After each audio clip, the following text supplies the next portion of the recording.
మొన్న వరుడు సినిమా మాదిరి మూమెంట్ ఇస్తే నేను ఎటు పోవాలో అర్థం కాక మూగపోయానండి. నీలా ధైర్యంగా మీట్ అవుదామన్న ఆలోచన నాకు రాలేదండి. నాకొచ్చిందండి, అందుకే వచ్చానండి. నైస్ అండి. మీ గురించి చెప్పండి. పేరు Manoj, job land dealer, highway పక్కన ఫ్లాట్స్ అమ్ముతాను. ఏంటి ఈ కమ్యూనికేషన్ స్కిల్స్ తోనే? తిట్టారా? చచా, అడిగాను. అయితే okay. Hobbies walking, jogging, weight lifting.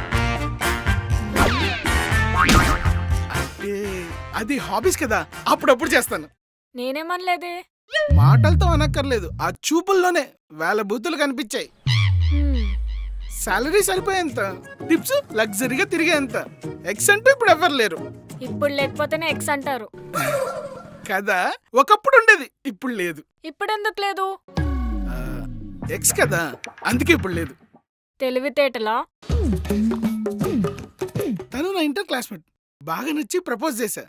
కండలు పెంచి రమ్మంది, నేను బాగా పెంచా. దబంగందా? కానీ ఐఎమ్ వెరీ హ్యాపీ. దాని మొగుడికి నాకన్నా పెద్ద పొచ్చుంది.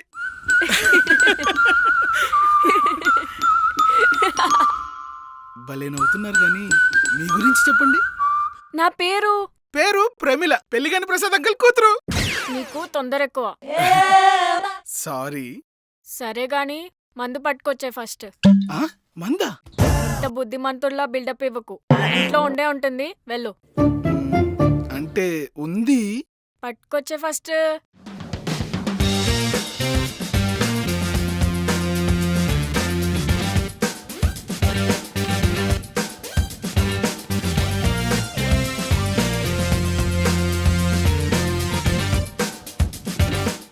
ఇప్పుడు దాకా అమ్మాయిలతో సిట్టింగ్ అయ్యలేదు.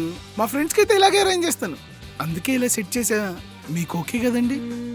హ్మ్, మనతో మాట్లాడడానికి వచ్చినప్పుడే సిట్టింగ్ అందంటే గజ తాగుబోతులాగా ఉంది. హ్మ్. మనతో ఉంది అనుకుంటున్నారా? అదేం లేదండి. మీ కంగారు చూస్తుంటేనే అర్థమవుతుందిలేండి మాస్టరు. బై ద వే, నేనేం తాగబోతాను కాదు, బట్ కంపెనీ ఇస్తా. సోషల్ డ్రింకర్ అనుకోండి. నేను కూడా అంతే. ఈ మాత్రం దానికి సిట్టింగ్ ఎందుకండి ఇప్పుడు? సిట్టింగ్ అనగానే చాపపరిచి జై బలే అంటూ మ్యాన్స్ నోజ్ ముందు పెట్టి 2 డిస్పోజబుల్ గ్లాసులు, ఆవకాయ, పల్లీలు, చీకులు, ఇదో బ్యాచ్. అదే సిట్టింగ్ అనగానే what you want have, why don't you try this అంటూ మనకి తెలిసిన మందుని మనకి తెలియని టేస్ట్ తో మిక్స్ చేసి చెర్రీస్, బెర్రీస్, డ్రై ఫ్రూట్స్ తో ఇదో బ్యాచ్. మ్యూజిక్ అంబియన్స్ సెట్ చేసి ఫౌంటైన్ వచ్చేలా షాంపెయిన్ ఓపెన్ చేసి రొమాంటిక్ గా రెడ్ వన్ నింపి చేసుకుంటే చేతులు మెలేసి మరో బ్యాచ్. మరి నేనే బ్యాచ్ అండి. ఓ రకంగా ఇదే బెటర్లే. Cheers with beers.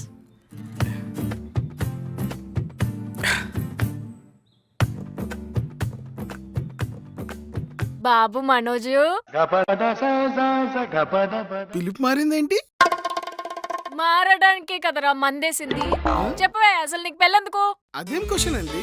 ఒక ఏజ్ వచ్చాక ఎవరైనా పెళ్లి చేసుకోవాలి కదా. అదే ఎందుకు వంశాభివృద్ధి కోసం. అంటే 6 కోసం పెళ్ళంటావు? అదేంటండి అంత డైరెక్ట్ గా మాట్లాడేస్తున్నారు? మనకి ముక్కుసుట్టుతనం ఎక్కువమ్మా. చెప్పు, సెక్స్ కోసమే కదా పెళ్ళి?